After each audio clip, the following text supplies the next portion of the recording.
ప్రాముఖ్యమైన విషయాన్ని మీ ముందు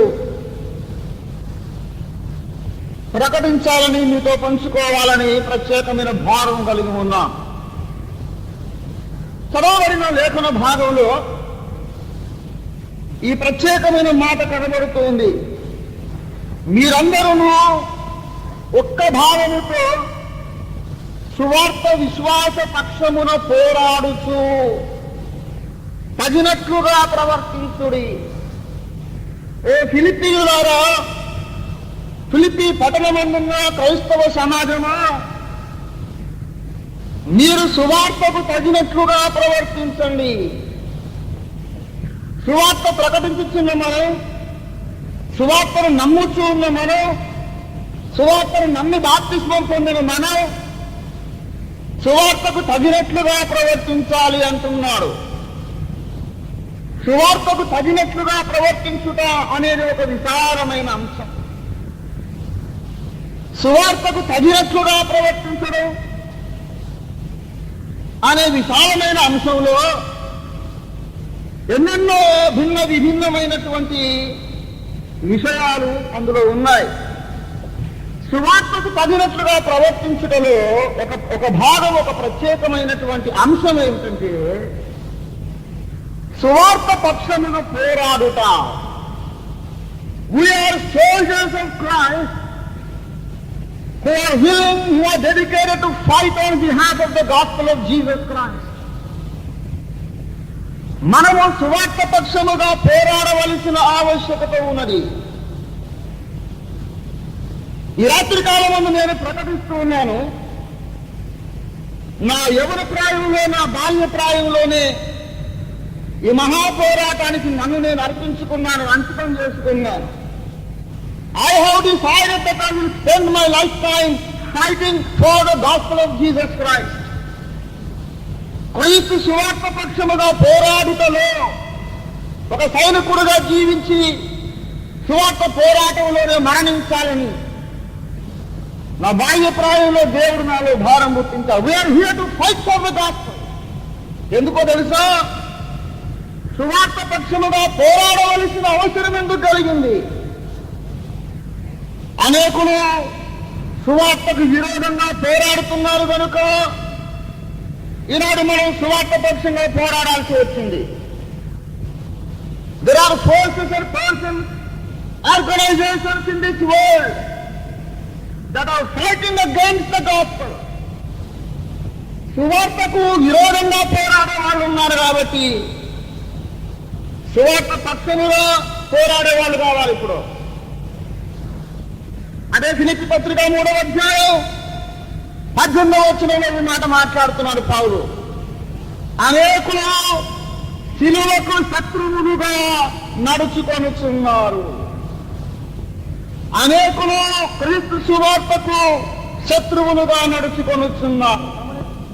క్రీస్తు సంఘం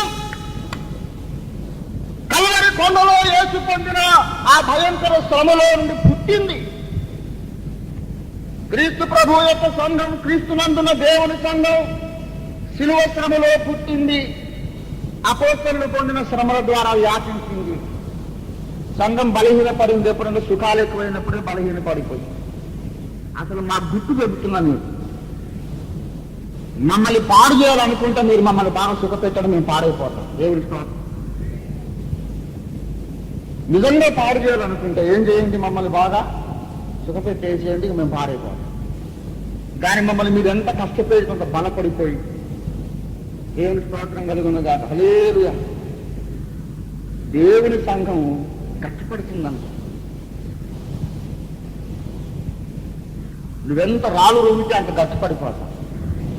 క్రైస్తవులను అదుపు చేసే విధానం ఏంటంటే బెదిరించడం కాదు. మీరు ఎంత హింసిస్తే, ఎంత బెదిరిస్తే అంత ఎక్కువగా వ్యాపించిపోతుంది సత్యం. దేవుని స్తోత్రం కలుగునుగా. శ్రమ అనేది క్రైస్తవుడికి ఎప్పుడు భయం పుట్టించదండి. ఆది సంఘము నార్పుటకు నుంచి ఆ దుష్ట నీరు అధిపతి చెలరేగి గర్వించి, ఆది సంఘము నార్పుటకు నుంచి ఆ దుష్ట నీరు అధిపతి చెలరేగి గర్వించి. నీరు అన్నాడు, క్రైస్తవ సంఘం అనేది భూమి మీద లేకుండా తుడిచేస్తానన్నాడంట. అసలు మీరు ఇప్పుడు ఉన్నాడా? సంఘం ఉంది, దేవుడి స్తోత్రం కలిగిందిగా. ఆకాశము కింద భూమి మీద యేసు అనే నామము లేకుండా చెరిపేస్తాన్న ప్రతి వాడిని దేవుడు తుడిచిపెట్టేశాడండి. ఆ మాట అన్నవాడు అడ్రస్ లేకుండా పోయాడు. సంఘం ఇంకా లోకమంతా వ్యాపించి ఏం స్తోత్రం కలిగిందిగా. సంఘం అనే వృక్షానికి శ్రమలే ఎరువు. మీరెంత హింసిస్తే అంత ఎక్కువైపోతుంది. మీరు చూడండి, నేను ఛాలెంజ్ చేసి చెప్తున్నాను. మార్కెట్లో మీరు క్రైస్తవులందరూ బాగా కొట్టేసేయండి, ఇకంతే మార్కెట్ మొత్తం క్రైస్తవులు అయిపోతారు. దేవుడి స్తోత్రం కలిగింది.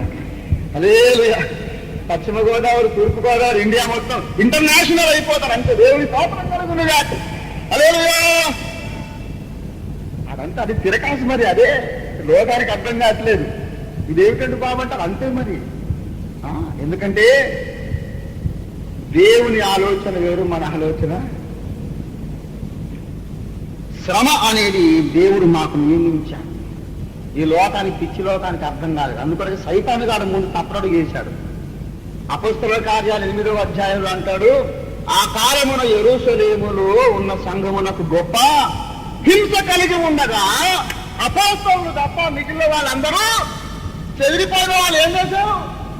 సువార్త వాక్యము ప్రకటించుతూ వెళ్ళారు. దేవుని స్తోత్రం కలిగినగా. హల్లెలూయా. ప్రకటించిన వాళ్ళు, ఆ బయలుదేరి పారిపోతున్న వాళ్ళు వెళ్ళ చోటల్లో కొంతమంది క్రైస్తవులుగా చేశారు. సైతాను గారికి అర్థమైపోయింది, అయ్యి బాబోయ్, ఈ హింసలు పెట్టకుండా బాగుంది. క్రైస్తవులంతా ఒకటి యెరూషలేములోనే ఉండేవాళ్ళు. అనవసరంగా వాళ్ళు హింసించి క్రైస్తవుల్ని హింసిస్తే సైతాను గాడు కొరిగి పెట్టి తలగోక్కున్నట్టు. బుర్రకాయ మీద దొరక పెడితే గోక్కోవాలి మామూలుగా అంతే. పొయ్యిలోంచి కొడుకు తీసి గోక్కున్నాడు. అది పర్మనెంట్ గా గోక్కుంటాడు అనమాట. అంతే, ఫైనల్ గోక్కోదు. మరి మళ్ళీ జన్మలో దురద రాదు, గోక్కని పని అంతే. పర్మనెంట్ పరిష్కారం అయిపోయింది. ఆడికి అర్థం అయిపోయింది. అయ్యే బాబోయ్, తప్పడడికి వేశారో బాబు మనం. ఇట్లాగా వీళ్ళని పాడు చేయాలంటే ఒకటే ఒక, వీళ్ళకు బాగా డబ్బులు, రాజకీయాధికారం, ఏమండి పలుకుబడి అంతా ఇచ్చేద్దాం, వీళ్ళు పాడైపోతారు. అట్లా కాదు పాడైపోయింది. రోమా ప్రభుత్వ చక్రవర్తి ఎప్పుడైతే క్రైస్తవుడు అయ్యాడో, ఆ తర్వాత పోపుడే సర్వాధికారం అని ప్రకటించాడు. వాటికన్ సిటీలో ఉన్నటువంటి ప్రపంచ క్రైస్తవ కేంద్రం బాగా కోటాను కోట ధనరాశులతో చులతూగన ఆరంభించిందో, ఇకంతే క్రైస్తవ సంఘం ఏమైపోయింది? చిమ్మ చీకటి పాలు. నిరుపేదలుగా ఉన్నప్పుడు క్రైస్తవులు విస్తరించారు. ధనవంతులయ్యాక ఏమో క్షీణించి, రాయదెబ్బలు తిన్నప్పుడేమో ఫలించారు, విస్తరించి వ్యాపించారు. అయ్యా నువ్వే దేవుడి తర్వాత నువ్వని అందరూ సన్మానించినప్పుడు క్రైస్తవులు బలహీనమైపోయారు. అందుకే శ్రమలను ప్రేమిస్తున్నాను నేను. దేవుని స్తోత్రం కలిగిన కాక. హల్లెలూయా. నా నిమిత్తము జనులు మిమ్మల్ని నిందించి, హింసించి, అబద్ధముగా చెడ్డ మాటలెల్లా పలికినప్పుడు మీరు ధన్యులు, పరలోకమందు మీ బహుమానం అధికమగును. దేవునికి స్తోత్రం కలిగిన కాక. హల్లెలూయా. దేవుని బిడలారా, ఆ దుష్ట నీరు అధిపతి గురించి పాతకాలం పాటండి. పాత పాటలు నేర్చుకుంటే అన్నం పెడతాను. కానీ అదేంటో మనం అంతా ఈ రోజుల్లో ఉప్పు లేని పప్పుచారు మొహమాటానికి తిన్నట్టు ఈ కొత్త పాటలు ఎక్కువైపోయి అసలు ఉన్నాటం వెళ్ళిపోయింది సంఘం నుంచి. ఆ రోజుల్లో పాతకాలంలో వాయిద్యాలు లేరు, ఏమి లేవు. ఒకటి దమ్ము కొట్టుకుని ఒక్కడే పాడుకునేవాళ్ళు. దమ్ము కొట్టి, కంచెర కొట్టి, చప్పట్లు కొట్టి పాడితే పరిశుద్ధాత్మ దిగొచ్చేసారు. దేవుని స్తోత్రం కలిగిన దాకా. హల్లెలూయా. పాత పాటల్లో మంచి రమ్యత, మాధుర్యం, అభిషేకం ఉంది. రాసిన వాళ్ళ తల మీద నూనె పాటలోకి వచ్చింది. ఆ పాట పాడుకుంటే ఇప్పుడు మన లోపలికి ఆ తైలం వచ్చేస్తుంది. దేవుని స్తోత్రం కలిగినగా పాడుతానా? ఆది సంఘమున అర్పుటకు నుంచి ఆ దుష్ట నీరు అధిపతి చెలరేగి గర్వించి, ఆది క్రైస్తవ భక్తుల స్తంభముల గట్టి తారుబోసి, ఆది క్రైస్తవ భక్తుల స్తంభముల గట్టి తారుబోసి, అగ్నిని ముట్టించి కాల్వంగా ఆ సంఘమిచ్చే అధిపతి అప్పుడే నశించే. క్రైస్తవుండా కదలి రావయ్యా, కలుషాత్ములకు ఈ శిలువ శక్తిని దాటవేనయ్యా. సువార్త పక్షముగా పోరాడుటలో పౌలు ఏం చేశాడంటే వాదించి దాన్ని స్థిరపరిచాడు. ఒక మాట నాకు వినబడింది, క్రైస్తవులు విషయం దాగి బతికితే నేను నమ్ముతాను. నేను గ్యారెంటీగా చెప్తున్నాను, విషయం దాగి బ్రతికినా నువ్వు నమ్మవు. నమ్మదలుచుకోనోడు ఎట్లా నమ్మడు, నువ్వు నమ్ముతావని నాకు గ్యారెంటీ ఏంటి? ఏమో నమ్మవేమో నాకేం తెలుసు. ఇదేదో మంత్రశక్తి అంటావు. జనం ఎటువంటి మొండి మనుషులంటే ఇవేం చేసినా నమ్మని వాళ్ళు నమ్మరండి. ఏది నమ్మాలనుకుంటారో అది నమ్ముతారని. ఒక ఆయన అన్నాడు, అసలు కన్యకు పుట్టడం ఏంటండి, కన్యకు ఎలాగ పుడతాడు ప్రకృతికి విరుద్ధంగా అన్నాడు నన్ను. నేనన్నాను, మరి చెవులో చెక్క పుడతాడు.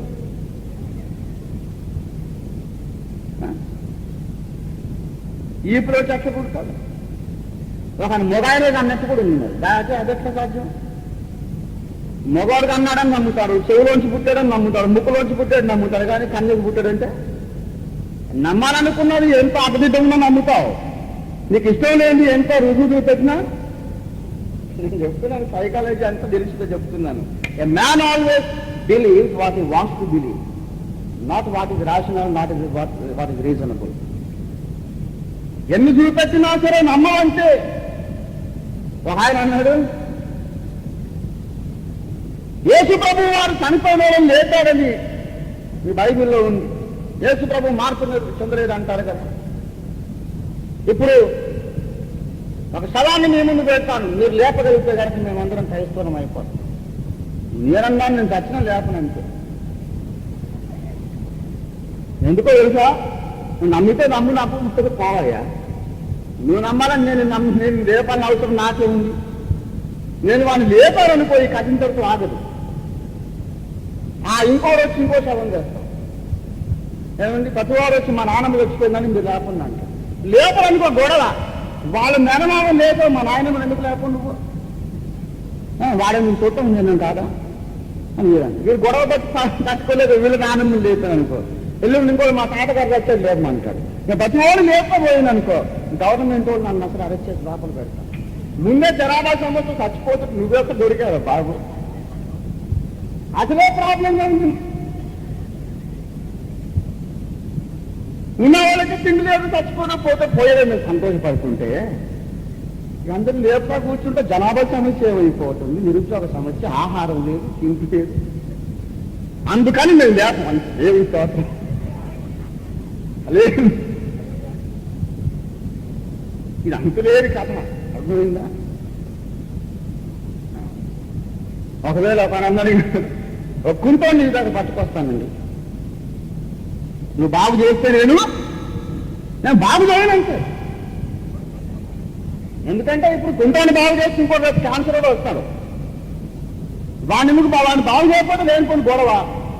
మన వాడిని బాగు చేసి నన్ను బాగు చేయడం దెబ్బలాడతాడు. దెబ్బలాటకు పోయిపోతే అందరినీ బాగు చేస్తా పోతుంటే లోకంలో డాక్టర్లు మొత్తం వచ్చి నన్ను బాగుపడతారు. ఎవరుగా డాక్టర్ మా ప్రాక్టీస్ అంతా నువ్వు బయలుదేరిన తర్వాత దివాలా తీసింది మా ప్రాక్టీస్ అంతా నన్ను చంపేస్తాను. అందుకని మేము లేకపోతే మేము ఎవరిని బాగు చేయి, దేవుని స్తోత్రం చేసి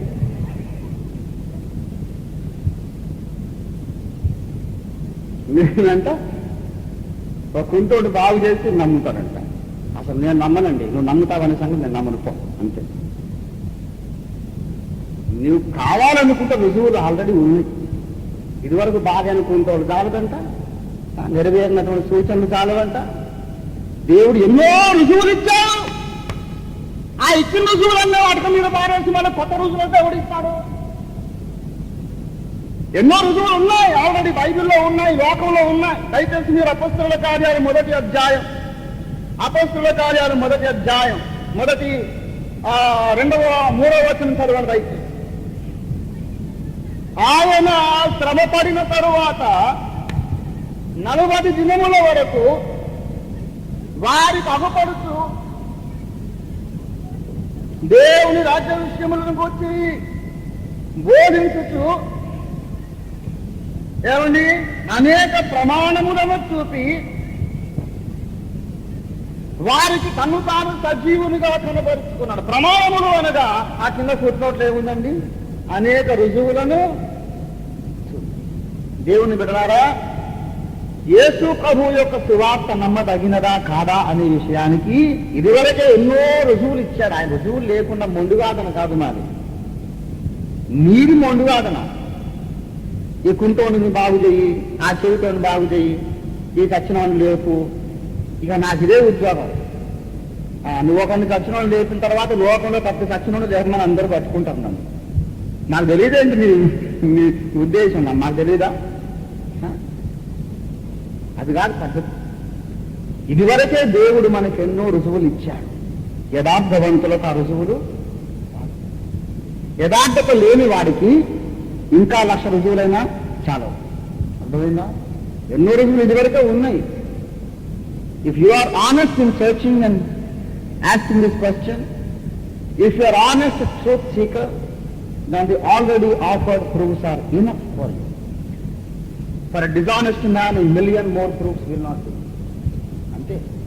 నీకు యథార్థం నాకు తెలుసు. ఆయన ఎప్పుడు అనుకోవద్దు క్రైస్తవ సేవకులంటే ఒట్టి ఎరిబాగులు అనుకోబాకండి. అవన్నీ ఎప్పుడు అయిపోయినాయి. ఆ చదువు అంతా మా ఎల్కేజీ చదువుని ఇప్పుడు మాట్లాడుకున్నాం. ముందు వాదన ఎట్లా చేయాలి, ఎట్లా బోల్తా కొట్టించాలి అనేది మాకు తెలియదు అనుకున్నావా? ఇక్కడ మేమందరం ముందే హేతువాదులం, కోతివాదులం, రకరకాల రోతవాదులు అన్ని వదిలేసి ఇందులోకి వచ్చాం. దేని స్తోత్రం కలిగిందిగా. యథార్థంగా చెబుతున్నాను, ఎన్నో రుజువులు ఉన్నాయండి. అపొస్తలుల కార్యాలు 17వ అధ్యాయం దయచేసి 3వ వచనం చదవండి. 3 క్రీస్తు శ్రమపడి మృతులలో నుండి లేచుట ఆవశ్యకమనియు నేను మీకు ప్రచురము చేయు యేసే క్రీస్తు అయి ఉన్నాడు. యేసే క్రీస్తు అనగా క్రీస్తు అంటే అభిషిక్తుడు అని అర్థం. మానవుల రక్షణ కొరకు అభిషేకించబడిన వాడని, మానవ జాతి యొక్క విమోచన కొరకు దేవుడు అభిషేకించి పంపిన విమోచకుడని అర్థం. నేను మీకు ప్రకటించు ఈ యేసే నా జాతికి రక్షకుడుగా ఉంట కొరకు అభిషేకించబడిన వాడని, ఈ యేసే విమోచకుడని చెప్పండి. ఇంకా లేఖనములలో నుండి దృష్టాంతాలు ఎక్కడున్నాయి చెప్పండి. లేఖనములలో నుండి దృష్టాంతములెత్తి వారితో 3 విశ్రాంతి దినములు తర్కించుచుండను. లేఖనములలో నుండి 18:20 యేసే క్రీస్తు అని లేఖనముల ద్వారా అతడు దృష్టాంతపరచి, లేఖనముల ద్వారా దేవుని బిడ్డలారా యేసు నిజముగా లోక రక్షకుడా కాదా అనడానికి మనకు లేఖనములే దృష్టాంతం, రుజువు. లేఖనాలు పరిశోధించాలి. యేసయ్య అన్నాడు, లేఖనములను పరిశోధించుడి, అవే నన్ను గూర్చి సాక్ష్యము. ప్రవచన పురుషుడు క్రీస్తు ప్రభు పరిశోధించుడి గ్రంథముల నీలా, లేఖనముల నీలా. ప్రవచన పురుషుడు క్రీస్తు ప్రభు. లేఖనం అంటే లిఖింపబడినది లేఖనం, వ్రాయబడినది లేఖనం అని నిఘంటు వర్ణం. ఇక్కడ లేఖనం అంటే అర్థం ఏంటంటే క్రీస్తు ప్రభు యొక్క రాకడకు ముందుగా, ఆయన అవతారానికి ముందుగా, కన్య మరియు గర్భములు ఆయన పుట్టడానికంటే ముందుగా ప్రవక్తలు వ్రాసిన గ్రంథాల పేరు లేఖనం. యూదా ప్రవక్తలే కాదు, భారతదేశ ప్రవక్తలు, పారసీక దేశ ప్రవక్తలు, చైనా దేశంలోని ప్రవక్తలు, గ్రీసు దేశంలోని ప్రవక్తలు, ప్రపంచములో ప్రాచీన కాలములో ఉండిన నాగరికత ఎక్కడెక్కడ అభివృద్ధి చెందిందో సకలమైన దేశాలలో, ప్రాచీన ప్రపంచములోని సకలమైన నాగరిక దేశములలో, సకల మత గ్రంథాలలో యేసును గురించి ముందుగా చెప్పబడింది. ప్రియులారా, లేఖనాలు పరిశోధించండి. యేసు ప్రభు యొక్క విశేషత ఏమిటి, విశిష్టత ఏమిటి?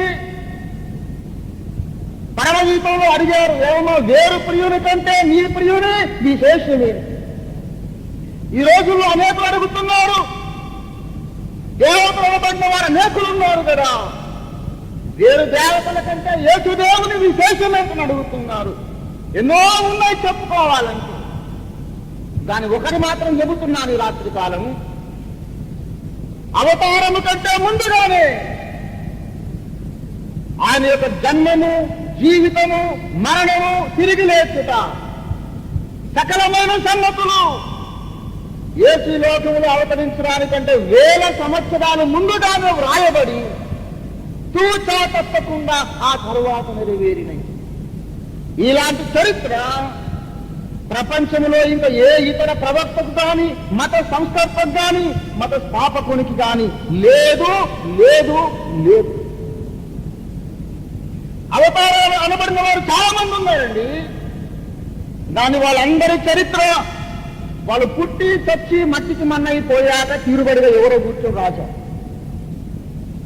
వాళ్ళు పుట్టారు, పెరిగారు, మతబోధనలు చేశారు, శిష్యులు సంపాదించుకున్నారు, తర్వాత చచ్చిపోయారు, అయిపోయారు, అంతే. కథ ముగిసింది. ఆ తర్వాత 30 ఏళ్ళకో 50 ఏళ్ళకో ఒక 100 ఏళ్ళకో ఎవరో ఒక శిష్యుడు కూర్చొని మా గురువుగారు సన్నతిగా రాశారు, తర్వాత రాశారు. కానీ యేసు ప్రభు వారి జీవిత చరిత్ర ముందుగా వ్రాయబడి తరువాత నెరవేరి. ఈ రుజువు జాలగా ఇప్పుడు కుంటోడు పట్టకాలు నడిపించాలి. నీవు యథార్థవంతుడివైతే యేసు చరిత్ర ముందుగానే రాయబడిందన్న ఒక్క విషయం నీకు సరిపోవాలి. ముందుగానే యేసు ప్రభు పుట్టినప్పుడట మత్తయి సువార్త 2వ అధ్యాయం ప్రారంభ వచనం చదవండి. రాజైన హేరోదు దినములలో యేసు పుట్టిన పిమ్మట ఇదిగో ఏ దేశపు జ్ఞానులు, తూర్పు దేశపు జ్ఞానులు యెరూషలేముకు వచ్చి, యూదురాజుగా పుట్టినవాడు వాళ్ళకెట్టా తెలుసు. యెరూషలేములో యూదా దేశంలో వచ్చి మాట అడగాలని వాళ్ళకి ఎవరు చెప్పారు? విమోచకుడెక్కడ, రక్షకుడెక్కడ? వెదుకుంటూ వచ్చారు. యూదుల రాజుగా పుట్టిన వాడు ఆయన ఎక్కడున్నాడని వాళ్ళు వచ్చారు. అసలు వాళ్ళకి ఎవరు కబురు పెట్టారు? ఎవరు కబురు అంటారండి? ఎలా తెలుసు వాళ్ళకి? మేము తూర్పు దిక్కును ఆయన నక్షత్రము చూచి ఆయనను పూజింప వచ్చి. తూర్పు దిక్కు నక్షత్రం ఉందంట ఒకటి. ఆ నక్షత్రాన్ని చూడగానే వాళ్ళకి అర్థమైంది ఇది మామూలు నక్షత్రం కాదు. ఈ నక్షత్రం కనబడిందంటే యూదా దేశములో రక్షకుడు పుట్టి, ఆ నక్షత్రాన్ని చూడగానే యూదా దేశానికి ప్రయాణం కట్టారు. అవును, మరొక ప్రశ్న వేస్తాను. ఆ నక్షత్రము కనబడగానే పాలస్తీనాలో పరిశుద్ధుడు పుట్టాడని వాళ్ళకి ఎవరు చెప్పారు? ఇంకో దేశానికి ఎందుకు వెళ్ళడగలేదు? ఇండియాకి ఎందుకు వెళ్ళలేదు? చైనాకి ఎందుకు వెళ్ళలేదు? ఇంకో దేశానికి ఎందుకు వెళ్ళలేదు? పారసీక దేశపు మహర్షి ఒక ఆయన ఉన్నారు. క్రైస్తుకు పూర్వం 2000 సంవత్సరాల క్రిందట జరతృష్టుడు అనే మహర్షి ఉండేవాడు. ఏం పేరు ఆయన పేరు? జరతృష్టుడు. ఆ జరతృష్టుడు అనే వాడి పేరు ఇంగ్లీష్ వాళ్ళకి నోరు తిరగక జొరాస్టర్ అన్నాడు. అర్థమైందా? వారికి నోరు తిరగదు, అదో బాధ. ఆ జరతృష్టుడు అనే మహర్షి పేరు ఏమన్నారు వాళ్ళు? జొరాస్టర్ అన్నారు. ఆ జొరాస్టర్ అనే మహర్షి ధ్యానం అప్పటికి ఇంకా అబ్రహాము కాలం అన్నమాట. అబ్రహాము దేవుడు పిలుస్తున్నాడు, అబ్రహామా నువ్వు బయలుదేరుము, నీకు ఆకాశ నక్షత్రం లాంటి పిల్లల్ని ఇస్తాను, నీకు చూపించబోయే దేశాన్ని బయలుదేరి వెళ్ళమన్నాడు. యెహోవా దేవుడు అబ్రహాముకు బయలుపరుచుకుంటున్న దినాలలో ఆ రోజుల్లో పారసీక దేశం, ఇప్పుడు ఇరాన్ అని చెప్పుకుంటాం చూశారు, ఇరాన్ ఆ దేశంలో ఆనాడు అంటే ఈనాటికి దాదాపు 4000 ఏండ్ల కిందట, యేసు పుట్టక ముందు 2000 ఏండ్ల కిందట ఆ జరతుష్ట మహర్షి ధ్యాన ముద్రలో ఉండగా ఆయన మస్తిష్కంలో ఒక మెరుపు మెరిసింది. పరలోకము నుంచి దేవుడు మాట్లాడాడు, ఆయన గ్రంథంలో రాశాడు. విమోచకుడు ఈ భూమి మీద భూమధ్యపురమైనటువంటి పాలస్తీనాలో పుడతాడు. ఆయన పుట్టినప్పుడు తూర్పు దిక్కున ఒక తేజోమానమైన ప్రకాశమానమైన తేజోవంతమైన ఒక నక్షత్రం ఉదయించబోతుంది. గ్రంథం రాశాడు జొరాస్టర్ గారు. పారసీక మత గ్రంథకర్తయో జొరాస్టరు ప్రవచించెను నాడే. పారసీక మత గ్రంథకర్తయో జొరాస్టరు ప్రవచించెను నాడే. పరమాత్ముడు ధర అవతరించగని సుతురతని నక్షత్రము మీరని. పరమాత్ముడు ధర అవతరించగని చూతురతని నక్షత్రము మీరని. ప్రవచన పురుషుడు క్రీస్తు ప్రభు పరిశోధించుడి గ్రంథముల నీలా. ప్రవచన పురుషుడు క్రీస్తు. జొరాస్టర్ ఎప్పుడో రాశారు, వాళ్ళ గ్రంథం చదువుకుంటా ఉన్నారు. పరమాత్ముడు భూమి మీద పుడతాడట. ఆయన అవతారం ఎత్తినప్పుడు ఈ లోకానికి రక్షణ కలుగుతుందంట. మరి ఆయన పుట్టినట్లుగా మనం ఎలా తెలుసుకోగలమంటే తూర్పు దిక్కున అంతవరకు ఉన్న నక్షత్రాలు కాక మరింత తేజోవంతమైన ఒక మహానక్షత్రం పుడుతుందట అని వాళ్ళు కనిపెడుతూ ఉన్నారు. గ్రంథం చదువుకుంటున్నారు, తూర్పు దిక్కున చూస్తా ఉన్నారు. గ్రంథం చదువుకుంటున్నారు, తూర్పు దిక్కున చూస్తా ఉన్నారు. 2000 ఏళ్ళు కనిపెట్టారు. ఒకనొక దినాన్ని తెల్లవారుజామున ఈ జ్ఞానులందరూ ఒకరికొకరు మేలుకొల్పుకున్నారు. లేవండి లేవండి లేవండి లేవండి, అదిగో మన ఇన్నాళ్ళు కనిపెట్టిన నక్షత్రం తూర్పున ఉదయించింది. జరతుష్ట మహర్షి 2000 ఏళ్ల కిందట చెప్పినట్లుగా 2000 ఏళ్లుగా మనం వేదంలో చదువుకున్నట్లుగా ఇదిగో నక్షత్రం పుట్టింది. ప్రయాణం కట్టండి, పాలస్తీనాలు రక్షకుడు పుట్టాడు. దేవుడి స్తోత్రం కలుగునుగాక. హల్లెలూయా. తీరా వాళ్ళు వచ్చి హేరోదుని అడిగితే అసలు ఆ సంగతి హేరోదుకి తెలియదు. ఏంటేమిటి రక్షకుడు పుట్టాడు యూదులు రాజు ఎవరండి? నేను రాజుని ఇక్కడ బతికే ఉన్నానుగా. ఒకవేళ పుడితే కనుక మా నాన్నగారు ఈ మధ్య గర్భిణిగా లేదు, రాజుగారు పుడితే మా అంతఃపురంలో పుట్టాలి. రాణిగారు నిలబెట్టినట్టుగా నాకు తెలియదే. రాజుగారు పుడితే నాకు తెలియకుండా ఎక్కడ పుడతాడు? ఇదేదో కుట్రలాగుంది. నా కులంలో, నా వంశంలో, మా రాజభవనంలో, మా అంతఃపురంలో రాజుగారు పుడితే అర్థం చేసుకుంటాను. ఆ యువరాజు వారని పట్టాభిషేకం ఎక్కడో పుట్టాడా? ద్రోహం అనుకున్నా, ద్రోహం. సరే, ఇప్పుడు ఆయన ఎవరో గాని అంత దూరదేశము నుంచి వీరు వచ్చారంటే గ్యారంటీగా యూదులకు రాజు అవుతాడు. అంటే మన సింహాసనం ఊస్తైపోతుంది కదా. గనక ఆ కుర్రవాడిని చంపేయాలనుకున్నాడు ఎవరు? హేరోదు రాజు. ఇప్పుడు ఆ కుర్రవాడు అడ్రస్ ఎలా దొరుకుతుంది? సైనికులారా, భటులారా, మీరందరూ రండి, దేశమంతా గాలించి ఆ విమోచకుడు ఎక్కడ పుట్టాడో నాకు అడ్రస్ మీరు పట్టుకురమ్మని పంపించవచ్చు కదా. కానీ అలాగ పంపించలేదు. ఆ రక్షకుడు ఎక్కడ పుట్టాడో ప్రాచీన గ్రంథాలు పరిశోధించమన్నాడు. దేవుని స్తోత్రం కలుగునుగాక. హల్లెలూయా. శాస్త్రులు, జ్ఞానులు, పరిసయ్యులు వాళ్ళందరినీ పిలిచారండి. గమనించండి, మత్తయి సువార్త 2వ అధ్యాయం 4వ వచనంలో. కాబట్టి రాజు ప్రధాన యాజకులను ప్రజలలో ఉండు శాస్త్రులను పిలిచి క్రీస్తు ఎక్కడ పుట్టేను అన్నాడా? పుట్టును కొమ్ము తాకు పుట్టేను అన్నాడా? పుట్టును కొమ్ము తాకు కొమ్ము పెట్టాడు. పుట్టును అంటే క్రీస్తు ఎక్కడ పుట్టును అని వారిని అడిగిన అర్థం ఏంటి? ఎక్కడ పుడతాడని రాయబడింది మన గ్రంథాలు. అది దేవునికి స్తోత్రం కలుగునుగా. మన గ్రంథాల్లో ఏమని రాయబడిందండి? ఎక్కడ పుడతాడు? వాళ్ళ గ్రంథాలన్నీ చదివి మీకా 5వ అధ్యాయం తీశారు. యూదా దేశపు బెత్లెహేమ, ఇశ్రాయేలును ఏలబోవాడు నీలో నుండి పుట్టునని ప్రవక్త చెప్పాడు. దానికి మీరు అక్కడ ఇక్కడ వెదకొద్దండి, బెత్లెహేములో వెదకండి, దొరుకుతాడు. దేవునికి స్తోత్రం కలుగునుగాక. హల్లెలూయా. రంజితోఫీర్ గారు మీ అడ్రస్ ఎక్కడండి అని మిమ్మల్ని అడిగాను అనుకోండి, మీరు నన్ను అడిగారు అనుకోండి, ఏమండి మీ అడ్రస్ ఎక్కడంటే, నా అడ్రస్ మీరు ఫలానా పురాణంలో చదువుకోండి. మీరు ఏమంటారు? ఇది పిచ్చి పెట్టిందంట. మీ అడ్రస్ పురాణంలో ఉండటం ఏంటి? చెప్పాలి మర్యాద. హైదరాబాద్లో కుక్కట్పల్లి ఫలానా హౌస్ నెంబర్ అని చెప్పాలి. ఇప్పుడు నా అడ్రస్, ఆయన అడ్రస్ పూర్వకాలము రాయబడిన ఒక గ్రంథంలో ఉంటుంది. అక్కడ ఏమండి అసలు ఒక 100 ఏళ్ళ, ఒక 1000 ఏళ్ల కింద ఓఫీ గారు పుడతారని, ఒక 100 ఏళ్ళకి 50 ఏళ్ల కింద కూడా తెలియదు పుడతాడని. వాడి పేరు ఓఫీర్ అని పెడతారని, వాడు ఇలా ఉంటాడని, పొట్టిగా లావుగా ఉంటాడని ఎవరికి తెలుసా? మనం పుట్టేసిన దాకా ఎవరికి మన సంగతే. ఇక మన అడ్రస్ ఎట్లాగా ఉంటుంది పాత గ్రంథాల్లో?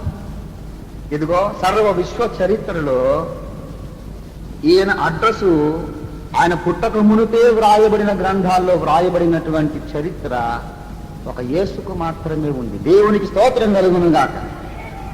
యేసు ఎక్కడ పుట్టాడు? రక్షకుడు ఎక్కడ పుట్టాడు? క్రీస్తు ప్రభు అవతారానికంటే ముందు 500 ఏండ్లకు పూర్వమే మీకా ప్రవక్త ప్రవచించాడు, బెత్లెహేములో క్రీస్తు పుడతాడు. దేవుని స్తోత్రం కలుగునుగాక. హల్లెలూయా. మీకా ప్రవక్త ప్రవచిస్తున్న ఆ రోజుల్లోనే బౌద్ధ మత స్థాపన జరిగింది. దాదాపుగా మీకా ప్రవక్త, గౌతమ బుద్ధుడు దాదాపుగా సమకాలీనులు, దర్ కాంటెంపరీ. గౌతమ బుద్ధుడు క్రీస్తు కంటే ముందు 500 ఏళ్లకు ముందు, మహమ్మద్ ప్రవక్త క్రీస్తు తర్వాత 500 ఏళ్ళకి. గౌతమ బుద్ధుడు ఆయన జీవించిన కాలంలో మహారాజులు, చక్రవర్తులందరూ ఆయన శిష్యులు అయ్యారు. ఎందుకంటే క్షత్రియుడు కదా. ఈ కులపిచ్చి ఒకటి ఉందిగా మనకి బాగా. ఎవడైనా సాక్ష్యం చెప్పిన దానికంటే మన కులమోట రక్షింపడి సాక్ష్యం చెప్తే మనం ఎక్కువ సంతోషపడతాం. మనకు ఆ పిచ్చ ఉంది. ఇంకా ఒప్పుకోం కానీ మా వాళ్ళే పక్క వాళ్ళకి చెప్పుకుంటారు. ఆయన యేసును హెచ్చిస్తున్నాడనే సంతోషం కంటే వీడిది నా కులం అన్న సంతోషమే మా వాళ్ళే అనే సంతోషం. గౌతమ బుద్ధుడు రాజకుమారుడు గనుక, సిద్ధార్థుడు కదా, అంతకుముందు శాక్య వంశంలో పుట్టిన ఒక క్షత్రియుడు గనుక ఆ మహారాజులు, చక్రవర్తులందరూ కూడా నా కులం ఓడేనని చెప్పి ఆయన మతాన్ని ఆదరించారు. గనుక ఆఖరి సందేశం ఏదన్నా మాకు చెప్పి మమ్మల్ని తరింపజేయవలసిందని చెప్పి ఆయన బతిమాలారు. అప్పుడు 2 వృద్ధాప్యంలో గౌతమ బుద్ధుడు అన్నాడు ఏమిటంటే, నాయనులారా, నా జీవిత కాలం అంతా అన్వేషణలో గడిచిపోయింది, అసలు సత్యం నాకు ఇంకా గోచరం కాలేదు. అయితే ఈ ఆఖరి గడియల్లో మీరు ఆ ప్రశ్న అడగగానే నా మనస్సులో ఒక జ్ఞాన జ్యోతి వెలిగింది. ఏమిటంటే, సరిగ్గా నేను చనిపోయిన తర్వాత 500 ఏళ్ల తర్వాత భూమధ్యపురమైనటువంటి ఒక ప్రదేశంలో ఒక మహాబుద్ధుడు పుడతాడు. మహాబుద్ధుడు అన్నాడు. ఆ మహాబుద్ధుడి పేరు మెతయా అని పిలుస్తారు అన్నాడు. సరిగ్గా నేను చనిపోయిన 500 ఏళ్ళు గడిచాక భూమధ్య ప్రదేశంలో, భూలోకానికి నడిబొడ్డు వంటి ప్రదేశంలో మెతయా అనబడే ఒక మహాబుద్ధుడు పుడతాడు. ఆయన మీకు రక్షణ మార్గం ఉపదేశిస్తాడు అని కన్నుమూసాడంతే. బౌద్ధ మత గ్రంథమైన దిగానిక అనే గ్రంథంలో ఈ ప్రవచనం రాయబడి ఉంది. ఆ దిగానిక అనే గ్రంథం రాసింది ఎప్పుడంటే BC 500 years back, before Christ. Messiah అనే మాట పలకలేక వృద్ధుడు మెతయా అన్నాడేమో, లేక రాసిన వాడు మెస్సియా అని రాయలేక మెతయా అని రాశాడేమో. కానీ యూదులు క్రీస్తుని ఏమంటారు? మెసయా. దిగానిక గ్రంథం ఏమనింది? మెతయ. కంచనుగా 500 పుట్టాడండి యేసయ్య. దేవుని స్తోత్రం కలిగింది కాక ఈ రుజువు చాలదా నీకు? మళ్ళీ అంటే ఇప్పుడు నేను విషయం దాచి బతకాలని నాకేం పని లేదు, నీకేం పని లేదు. ఇప్పుడు నమ్మితే నమ్ము, లేకపోతే నమ్మకు నమ్మ బాకు. యథార్థవంతులకు ఈ రుజువు దేవుని స్తోత్రం కలిగింది కాక. హల్లెలూయా. సిద్ధార్థుడు తెల్పెను గదా 500 వాత్సరములు గడువగనే. సిద్ధార్థుడు తెల్పెను గదా 500 వాత్సరములు గడువగనే. మెతయాధరలో అవతరించునని ముందుగా తెలిపెను పరిశోధించుడు. మెతయాధరలో అవతరించునని ముందుగా తెలిపెను పరిశోధించుడు. కానీ ఒక పండితుడు ఉండేవాడు, ఇప్పటికీ ఉన్నాడు, బతికే ఉన్నాడు. ఆయన తమిళియన్ బ్రాహ్మణుడు. ఆయన కృష్ణమీనన్ గారి మేనలుడు. రాధాకృష్ణన్ గారి శిష్యుడు అన్నమాట. రాధాకృష్ణన్ గారు వేద పాఠశాలని నడిపించేవారు. రాధాకృష్ణ పండితులు, ఆయన బ్రాహ్మడే, మీకు తెలుసు. కృష్ణమీనన్ గారు బ్రాహ్మడే, ఆయన మేనల్లుడు అన్నమాట ఈ సుధాకర మీనన్ గారు. రాధాకృష్ణ పండితుల వారు నడిపించిన వేద పాఠశాలలో శిష్యుడు, విద్యార్థి ఈ సుధాకర మీనన్ గారు. సుధాకర మీనన్ గారు సామవేదాన్ని బాగా అధ్యయనం చేశారు. సామవేదంలో 7 యాగాలు, 7 యజ్ఞములు ఉన్నాయి. యాగము అన్నా, యజ్ఞము అన్నా, ఆగమము అన్నా, మేధము అన్నా ఒకటి. మేధమన్నా, యాగమన్నా, ఆగమము అన్నా ఒకటి. 7 యజ్ఞాలు: రాజసూయము, వాజపేయము, అజామేధము, అశ్వమేధము, నరమేధము, ఇట్లా 7 యజ్ఞాలు ఉన్నాయి. ఆ 7 యజ్ఞాలలో అజామేధము అనేది ఒక యజ్ఞం. అజా అనే మాటకు ప్రాచీన హిబ్రీ భాషలో మేక అనే అర్థం ఉంది. సంస్కృతంలో కూడా మేకే అజ అంటే. అజా అనే మాటకు పుట్టుక లేనిదని కూడా ఒక అర్థం ఉంది. జా అనే ధాతువు ఏమండి, జా అనే ధాతువు పుట్టుకను సూచిస్తుంది. అయోనిజ అన్న అంటే యోనిలో నుండి పుట్టనిది అని అర్థం. మీకు తెలుసు ఆమె ఎవరు? అయోనిజ. అలాగున మరి తామర పువ్వును ఏమంటారు? సరోజ అంటే తామర పువ్వు, తెలుసా? సరస్సు నుండి పుట్టినటువంటిది తామర పువ్వు. సరే, అలాగన ఆ భాషా క్లాసు ప్రొద్దులండి. తెలుగు భాషలోకి దిగానేంటి నేను అనవసరంగా. మంచిది. అజ అనే మాటకు అర్థం ఏంటన్నాను? ఏమండి? పుట్టుక లేనిది, పుట్టనిది అనగా ఆరంభం అంటూ. మరొక అర్థం అజ అంటే మేక. ఈ అజామేధం అనే యజ్ఞంలో ఏం చేయాలంటే సామవేదంలో రాసున్నమాట. సామవేదానికి ఉపాంగం ఉంది. అన్ని వేదాలకు ఉపాంగాలు ఉంటాయండి. బ్రాహ్మణము, ప్రతి వేదానికి ఒక ఉపనిషత్తు ఉంటుంది, ఒక బ్రాహ్మణం ఉంటుంది.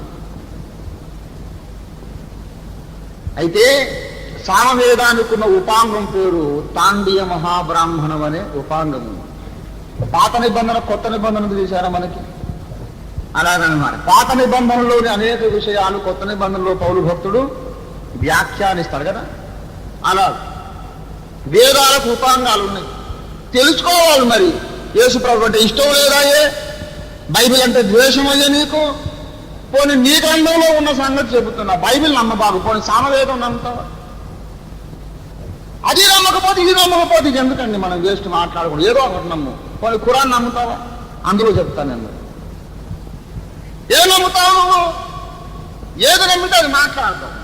బుద్ధుడి ప్రవచనం అన్నా నమ్ము, లేకపోతే సామవేదమైనా నమ్ము. మరి ఏది నమ్మకపోతే మొండివాదన ఎందుకు? మళ్ళీ నీకు విషయం దాగి బతకాలంటే బాప్తిసం ఉంటానంట. నువ్వు పొందలే వద్దు. ఎందువడి కోసం పొందుతావు? నీకోసం అని అన్నది నా కోసమా? నువ్వు యేసు ప్రభువుని నమ్మి బాప్తిసం పొందితే నువ్వు నరకం తప్పించుకుంటావు, నాకేం వచ్చి పడదు. ఏదో పాపం కదా నరకానికి పోతామని బాధపడి బోధ చేస్తున్నావు అంతే. నరకానికి పోదామని సరదాగా ఉంటే వెళ్ళు, నీకు అలాగే వెళ్ళు. అక్కడ వెళ్ళిన తర్వాత అర్థమవుతుంది ఏమిటో. నన్నే ఉద్ధరించినట్టు చెప్తారు ఏంటండి. ఒక ఆయన అంటున్నాడు, మీ మతంలో దిగుతాను, మీరు ఎంత ఇస్తారు? మతంలో దిగుతానంటే మేము ఇవ్వాలండి. అట్లా అన్న ఆయన ఒక హోటల్ మేనేజర్ గారు.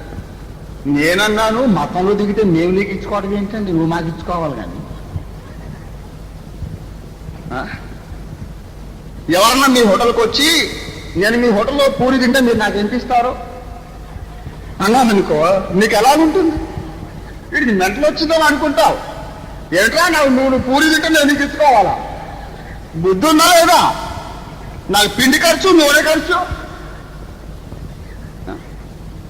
నేను పూరి నీకు చేసి కష్టపడి వడ్డించినందుకు నేను నాకేమన్నా బిల్లు కట్టి వెళ్ళాలి, అర్థమైందా? నేను ఇంత కష్టపడి ఖర్చు పెట్టి సువార్త నీకు ప్రకటించినందుకు, ఈ గొప్ప రక్షణ నీకు ఇచ్చినందుకు నువ్వు మాకు ఏదన్నా కొంచెం ఇచ్చుకోవాలి, అంతేగాని నేను మీకు ఇచ్చుకోవాలా? ఏమంటే నేను మీ హోటల్లో పలావు తింటే మీరు నాకు ఎంత ఇస్తారు? అర్జెంటుగా పట్టుకెళ్ళి మెంటల్ హాస్పిటల్లో అడ్మిట్ చేస్తాడు, అర్థమైందా? నేను నీకు ఇచ్చుకోవడం ఏంటి? ఈ మహా గొప్ప రక్షణ ఉచితముగా నీకు అందిస్తున్నందుకు నువ్వు మాకు ఇచ్చుకో 1 కోటి రూపాయలు. దేవునికి స్తోత్రం కలుగునుగా. ఎందుకోటి ఇచ్చినా తక్కువే, దేవునికి స్తోత్రం. మీరు ఏదో పోనీ కదని వదిలేస్తుంటే ఏమిటో రెచ్చిపోతున్నారు. క్రైస్తవులు అంటే ఎరుబాగులోలు కాదు. దేవునికి స్తోత్రం కలుగునుగాక. సత్యమును గూర్చి సాక్ష్యం ఇవ్వడానికి మేము లేచాము ఇప్పుడు. దేవునికి స్తోత్రం కలుగునుగాక. సువార్త పక్షమున వాదించుటకు, పోరాడుటకు మేము లేచామంటే ఇక్కడ కూర్చున్న మీకు అందరికీ చెబుతున్నాను, ఈ పోరాటములో మీరు నాతో పాటు పాలి భాగస్తులై సువార్తకు తగినట్లుగా ప్రవర్తించండి. దేవునికి స్తోత్రం కలుగునుగాక. సువార్త ప్రకటించడానికి సిగ్గుపడొద్దు, సువార్త ప్రకటించడానికి భయపడొద్దు. మన దగ్గర సత్యం ఉందండి, అవతల వాడి దగ్గర మొండువాదన ఉంది, బండవాదన ఉంది, కానీ నీ దగ్గర లేఖనం ఉంది. దేవుని స్తోత్రం కలుగునుగాక. హల్లెలూయా. ఆ సామవేదంలో బాగా అధ్యయనం చేశాడు ఎవరు? సుధాకర్ మీనన్ గారు. సామవేదంలోని అజామేధం ఏంటంటే ఒక నల్లటి మేకం దేవాలి, అది ఏకరంగు ఉండాలన్నమాట. దానికి వేరే పొడలుగా మచ్చలుగా ఉండదు. ఆ మేక తల మీద బలుసు కంపను చుట్టి కిరీటంలాగా పెట్టాలి. గుడ్డిది కానీ, గూలిది కానీ, కుంటిది కానీ, కాలు విరిగింది, దోషం ఉన్నది పనికిరాదు. నిర్దోషమైనటువంటి మేక,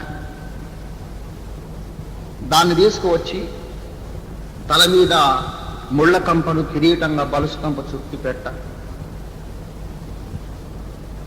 ఒక చెక్క బల్ల మీద దాని 4 కాళ్లలో కీళ్ల మధ్యలో ఉన్న మేకులు దిగ్గొట్టి వేలాడదీయాలి. మేకులు కొట్టేటప్పుడు జాగ్రత్త పడాలి, ఎముకల్లో ఒకటైనా విరుగకూడదు. ఎముక విరిగిందనుకోండి, అది పనికి రాకుండా పోతుంది, యజ్ఞం విఫలమైపోతుంది. 4 కాళ్ళలో మేకులు కొట్టాక దానికి కట్టిన పట్టు వస్త్రాన్ని 4 ఋత్విక్కులు అనగా పురోహితులు, పూజారులు, యజ్ఞం చేసేవారు చీట్లు వేసుకొని ఆ వస్త్రాలు పంచుకోవాలి. తర్వాత దాని ప్రక్కలు ఒక పదునైన ఆయుధంతో డొక్కలో గాయం చేయాలి, ఒంట్లో నెత్తురంతా ఓడి చేయాలి. ఆ మేక చచ్చిపోతుంది. ఆఖరుగా ఈ 4 మంత్రోచ్చాటన చేసి దానికి మళ్ళీ ప్రాణం పోయాలి. చనిపోయిన మేకకు మళ్ళీ ప్రాణం పోయాలి, పునః ప్రాణ ప్రతిష్ఠ చెయ్యాలని రాయబడి ఉంది. సామవేద తాండియ మహాబ్రాహ్మణంలోని అజామేధపు వివరం చెబుతున్నా. బైబిల్ నమ్మకపోతే అదన్నా నమ్ము. నువ్వే ఇండియన్ అయ్యా, సామవేదం నమ్మకపోతే. దేశభక్తి లేదు, పాడు లేదు, మళ్ళీ మానవుడికి వస్తావా? అసలు దేశభక్తులు మేము. దేవునికి స్తోత్రం కలుగునుగా. హల్లెలూయా. సుధాకర్ మీనన్ గారికి బాగా ఈ మనసులో నాటుకుంది. వెళ్ళి గురువు గారిని అడిగాడు, గురువు గారు ఈ అజామేధం చాలా ఆసక్తికరంగా తోచింది నాకు. ఎప్పుడైనా మన భారతదేశ చరిత్రలో ఆర్య ఋషుల వేద ఋషుల కాలము నుండి ఈనాటి వరకు ఎప్పుడైనా అజామేధం చేశారా, జరిగిందా అని అడిగాడు. లేదు నాయన, రాజసూయం చేశాడు ధర్మరాజు, అశ్వమేధం చేశాడు,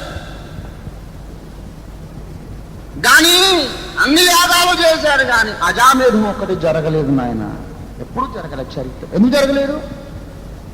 ఎందుకంటే ఇతర యజ్ఞాలలో లేనటువంటి ఒక కఠినమైన నిబంధన ఇందులో ఉంది. ఏమిటంటే చంపిన మేకకు మళ్ళీ ప్రాణం పోయాలి. పునః ప్రాణ ప్రతిష్ఠ చేయాలంటే నరమానవుతో అయ్యేది గనుక ఆ కారణం చేత ఎవరు ఇంతవరకు చేయలేకపోయారు. మన దేశ చరిత్రలో ఎప్పుడు రాశారు, ఆ పరమాత్ముడు బయలుపరిచారు, రాశాడు, కానీ 6 యజ్ఞాలు చేశారు, 7వ యజ్ఞం మాత్రం చేయలేదు, సాధ్యపడలేదు నాయన అని చెప్పాడు. అలాగా మనసులో అది కార్యం చేస్తూ ఉంది. సుధాకర్ మీనన్ గారు ఒకసారి చల్లటి వేళ సాయంత్రం పూట రోడ్డు మీద నెమ్మదిగా నడిచి ఈవినింగ్ వాక్ తీసుకున్నాడు అన్నమాట. ఇలాగే క్రైస్తవ సువార్త సభ ఒకటి జరుగుతుంది. ఒక క్రీస్తు ప్రభు దాసుడు సువార్తికుడు మైకులో సువార్త ప్రకటిస్తున్నాడు. సర్వమానవ పాప పరిహారం కొరకు యేసు క్రీస్తు ప్రభు వారు శిలువ మీద వేలాడదీయబడి కాలు చేతుల్లో మేకులు కొట్టబడి వేలాడదీయబడ్డాడు. యేసు ప్రభు వారి తల మీద ముళ్ళ కిరీటము పెట్టబడింది. ఆయన ఎముకల్లో ఒకటైన విరుగలేదు.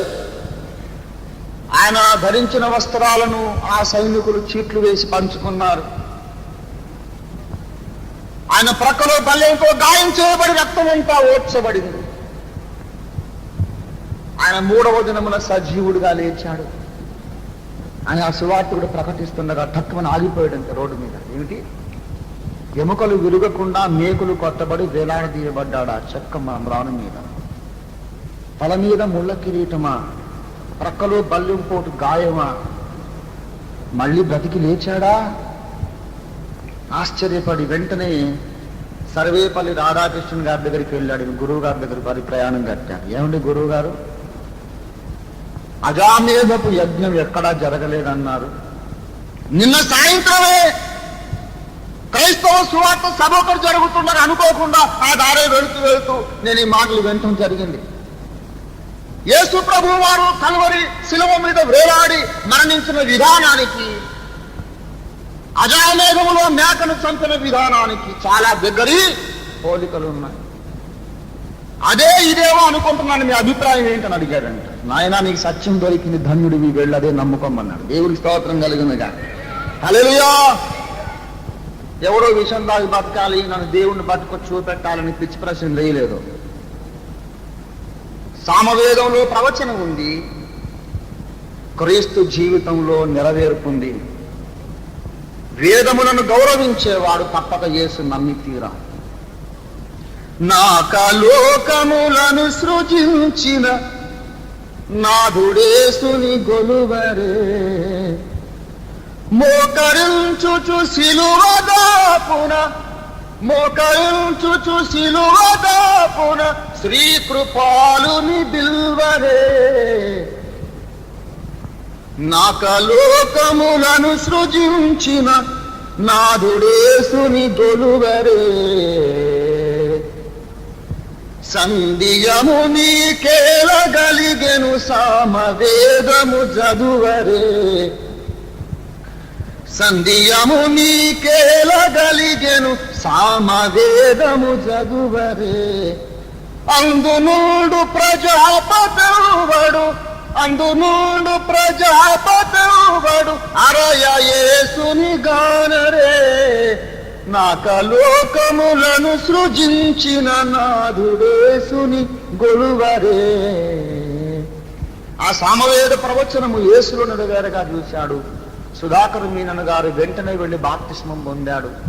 ఈ దినాన ఆయన పేరు పాల్ సుధాకర్, మీనన్ కొట్టి పారేశాడు. పాల్ సుధాకర్ సర్వ ప్రపంచంలో ఆయన ఇప్పుడు గొప్ప సువార్థికునిగా వాడబడుతున్నాడు. నేను ఆయన కళ్ళారు చూశాను, షేక్ హ్యాండ్ ఇచ్చాను, కలిసి కూర్చొని మాట్లాడుకున్నా. ఆయన సాక్ష్యం నాతో పంచుకున్నాడు. దేవుని స్తోత్రం కలుగునుగా. హల్లెలూయా. పుట్టట్టు కథలు కాదు, అమెరికా పోదు అనుకుంటున్నా. అమెరికా మతం కాదు, ఇది సామవేదపు ప్రవచన నెరవేరు. దేవునికి స్తోత్రం కలుగునుగా. హల్లెలూయా. యేసు ప్రభువుని ప్రకటిస్తే అమెరికా తొత్తులం అంటావా మమ్మల్ని? ఆ మాటకు మరి సామవేదంలో యేసును కూర్చి ముందుగా రాసిన వాడు ఎవడు తొత్తు? అమెరికా తొత్త? తెలియని మాటను మాట్లాడొద్దు. యేసు అంటే అమెరికా దేవుడు కాదు, ఒక దేశానికి దేవుడు కాదు, ఆయన విశ్వానికి దేవుడు, విమోచకుడు. దేవునికి స్తోత్రం కలుగునుగాక. హల్లెలూయా. యేసు ప్రభు అమెరికా దేవుడు అంటారు. అవును, అమెరికాకు దేవుడే, కానీ అమెరికాకు మాత్రమే దేవుడు కాదు, ఇండియాకు కూడా దేవుడు, ఆఫ్రికాకు కూడా దేవుడు, చైనాకు కూడా దేవుడు, శ్రీలంకకు కూడా ఆయనే దేవుడు. ఏమండి? ఇంగ్లాండ్కు కూడా ఆయనే దేవుడు, జపాన్కు కూడా ఆయనే దేవుడు. అందుకే బైబిల్లో సమస్త దేశములారా రండి. దేవునికి స్తోత్రం కలుగును గాక. హల్లెలూయా. బైబిల్లో దేవుడు పిలుస్తున్నాడు, సమస్త దేశములారా, సర్వ జనులారా, సమస్త జనులారా నా దగ్గరికి రండి. ఇంకో మాట, సకల ప్రాణులు యెహోవాను, సకల ప్రాణులు, సమస్త దేశములు, సర్వదేశములారా శ్రీ యేసే దేవుండు, సర్వదేశములారా శ్రీ యేసే దేవుండు. మన దేశంలో ఎంతమంది లేరండి?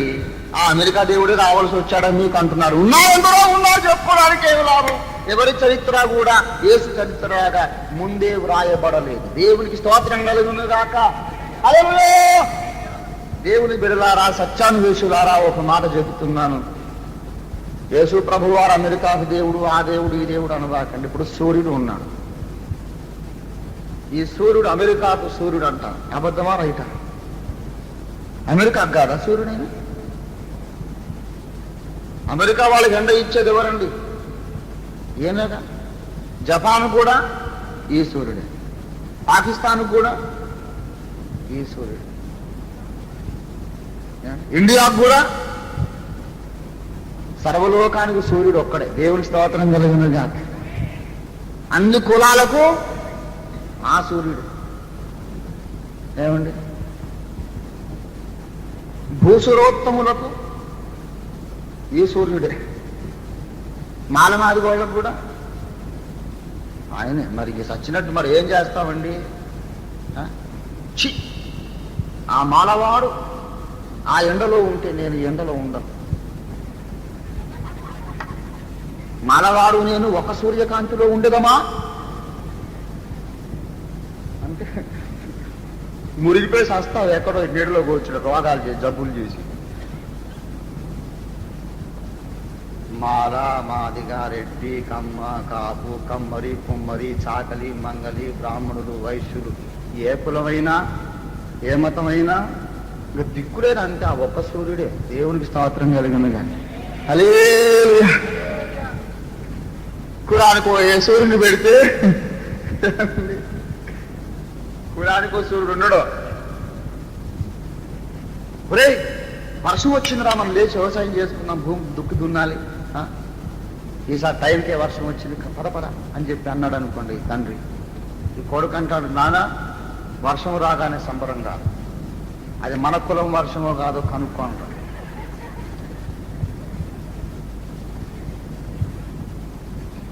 ఈ వర్షానికి ఆ నాలోడు పొలం దున్నితే అదే వర్షానికి నేను పొలం దున్నుతాను?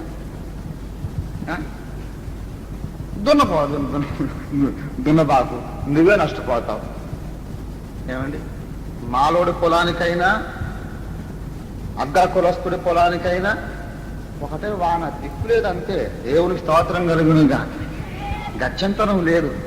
ఏ కులానికైనా వాన ఒకటే, గాలి ఒకటే అన్నట్టు ఒక మాట. అగ్ర కులస్తులారా, ఈనాడు మీరు గాలి పీల్చి వదులుతున్నారు. కర్మ అది ఏ మాలోడు పీల్చి వదిలిన గాలో. ముక్కు మూసుకొని సావండి గాలి పీల్చుకోండి. ఏమండి, ఏ కులమైన గాలి ఒకటే, వాన ఒకటే, ఎండ ఒకటే, దేవుడు ఒకడే, ఆయన పేరు యేసు. దేవునికి స్తోత్రం కలుగునుగా. హల్లెలూయా. దేవుని బిడ్డలారా గమనించండి, యేసు అంటే ఏమనుకుంటున్నారో తెలుసా? యేసు అందరికీ దేవుడు, ఆయన విశ్వ విమోచకుడు, ప్రవచన పురుషుడు. సర్వదేశముల మహర్షులు యేసును గూర్చి ముందుగా చెప్పారు. అన్ని దేశముల ప్రవచనాలు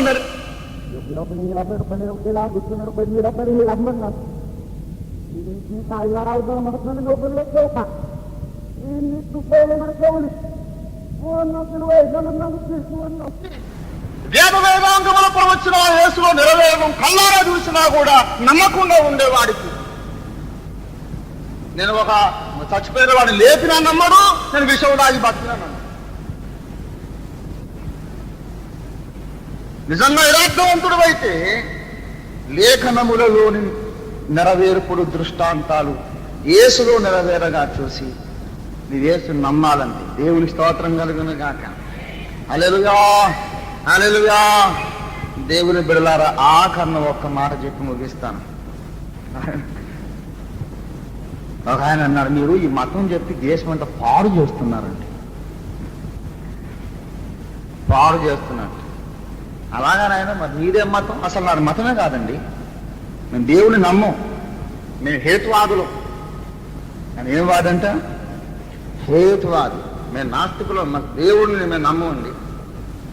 ఈ మతం చెప్పి మీరంతా పాడు చేస్తున్నారు. మా నాయనే, నేనన్నాను, మతం చెప్పి నేను పాడు చేస్తున్నానా?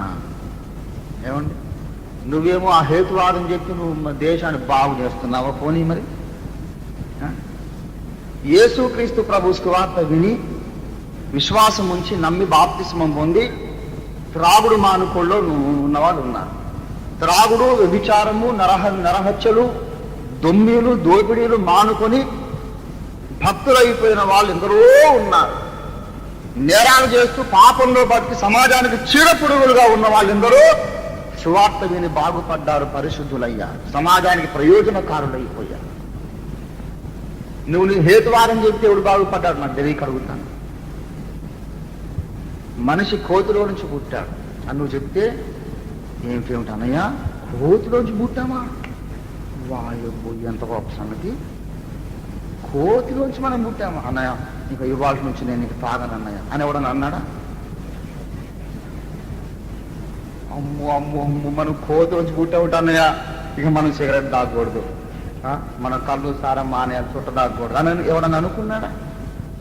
నువ్వు దేవుడు లేడని చెప్తే మంచోళ్ళందరూ నేరస్తులు అవుతున్నారు. దేవుడు లేనప్పుడు ఇక దేనికి భయపడే పని?